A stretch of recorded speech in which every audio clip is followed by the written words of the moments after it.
આજકાલની જીવનશૈલી અને રહેણીકરણી ખાસ કરીને ખાણીપીણી એવી થઈ ગઈ છે કે નાની ઉંમર હોય તો પણ એસિડિટી, ગેસ, કબજિયાત, અપચો, પેટનું ફૂલી જવું કે પેટની સમસ્યાઓ થવા લાગે છે. તો આ જ ડિમ્પલ્સ ડિસીઝમાં આપણે ડાયાબિટીસના પેશન્ટ પણ પી શકે અને કોઈ નાની ઉંમરની વ્યક્તિને પણ સ્વાદિષ્ટ લાગે તેવું આપણે એક ડ્રિંક તૈયાર કરીશું, જેને તમે ઘરની સામગ્રીઓથી તૈયાર કરી શકશો અને 1 મહિના સુધી સ્ટોર કરીને એની ટાઈમ પી શકશો. તો ચલો all in one detox water drink બનાવવાની શરૂઆત કરીએ. તો જેમના માટે સૌથી પહેલાં ગેસ ફ્લેમ પર એક જાડા તળિયાવાળી કઢાઈ લેશું અને તેમાં 1 ચમચી જેટલું આખું જીરું સાથે 1 ચમચી જેટલા આખા સૂકા ધાણા અને સાથે 1 ચમચી જેટલી વરિયાળી લેશું. અને હવે આ ત્રણ સામગ્રીને ધીમા ગેસની ફ્લેમ પર માત્ર 30 સેકન્ડ માટે એટલે કે અડધી મિનિટ માટે શેકીશું, જેથી આમાં કોઈ પણ પ્રકારનું મોઇશ્ચર હોય તો એ બળી જાય અને પરિણામે લાંબા સમય સુધી આપણું આ ડ્રિંક તૈયાર થાય તેને સ્ટોર કરી શકીએ. મસાલા બળે નહીં તે માટે ગેસની ફ્લેમ ધીમી રાખવી જરૂરી છે.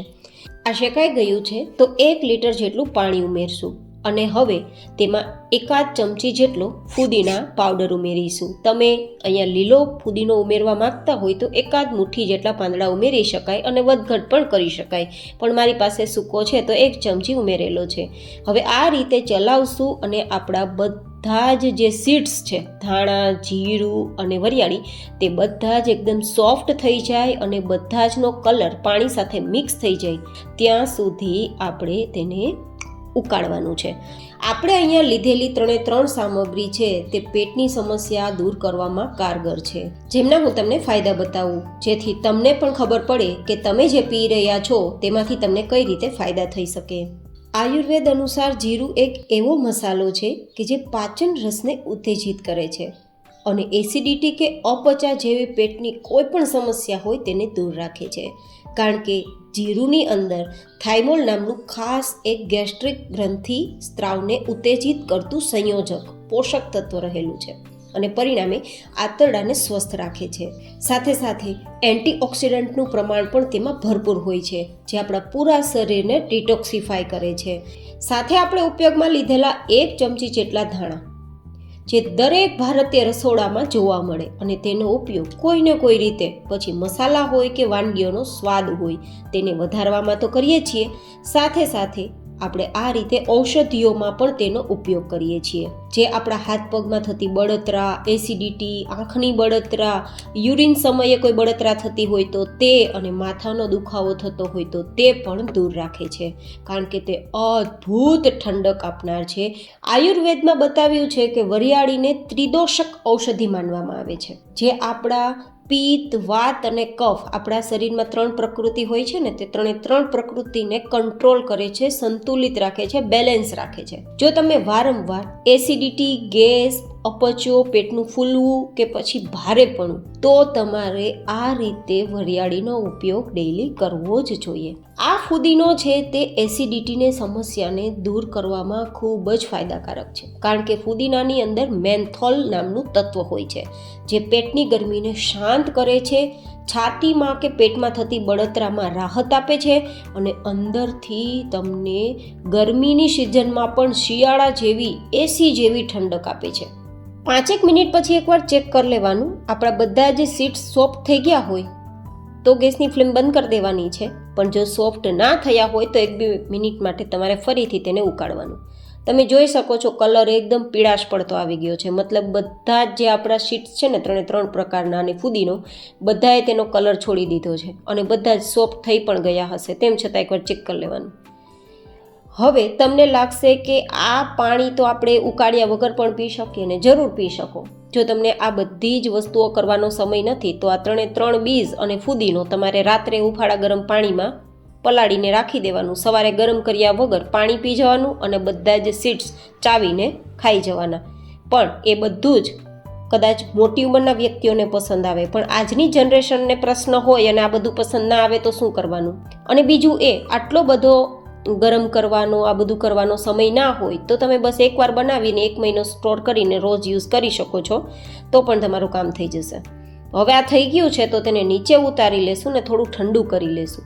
જો કે તમે આ જ રીતે હુંફાળું ગરમ હોય ત્યારે પી શકો છો. આ રીતે ન પી શકીએ અથવા તો ગાળીને ન પીવું હોય અથવા તો તેને સ્ટોર કરવું હોય તો આપણે મિક્સર જાર લેશું, બધું જ તેમાં ઉમેરી દઈશું અને ચર્ન કરી તેને એકવાર મિક્સ કરી દઈશું, જેથી આ બધા જ મસાલાનો ઉપયોગ પ્રોપર થઈ જાય, વેસ્ટ ના જાય. તમે ખાઈ શકતા હોય તો વેલ એન્ડ ગુડ, ખાઈ ના શકતા હોય અને સ્ટોર કરવું હોય તો જ આ પ્રોસેસ કરવાની.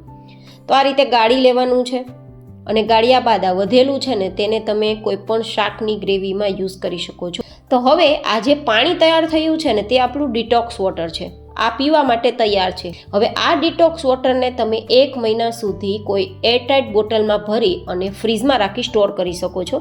જ્યારે પણ તમારે પીવું હોય, જ્યારે એસિડિટીનો પ્રોબ્લેમ થાય ત્યારે પી શકો છો, અથવા કાંઈ પ્રોબ્લેમ ન હોય તો પણ વીકમાં 2 વાર પીવાથી તમને પરમનન્ટ પેટની સમસ્યા દૂર થઈ જશે. જો તમે ડેઈલીનું ડેઈલી ફ્રેશ બનાવીને પી શકો તો વેલ એન્ડ ગુડ, પણ ફ્રેશ ના પી શકો તો આ રીતે મેં વધારે એટલા જ માટે બનાવ્યું છે કે તમે સ્ટોર કરીને રાખી શકો. અને જો તમે ડાયાબિટીસના પેશન્ટ છો તો તમારે આ જ રીતે પીવાનું છે, આમાં કોઈ પણ પ્રકારની મીઠાશ ઉમેરવાની નથી. પણ જો તમને આ રીતે પસંદ નથી, થોડી મીઠાશ ઉમેરવી છે અને તમે ડાયાબિટીસના પેશન્ટ નથી તો તમારે આ રીતે થોડી મીઠાશ ઉમેરીને પીવું હોય તો શરબતના રૂપમાં પી શકો.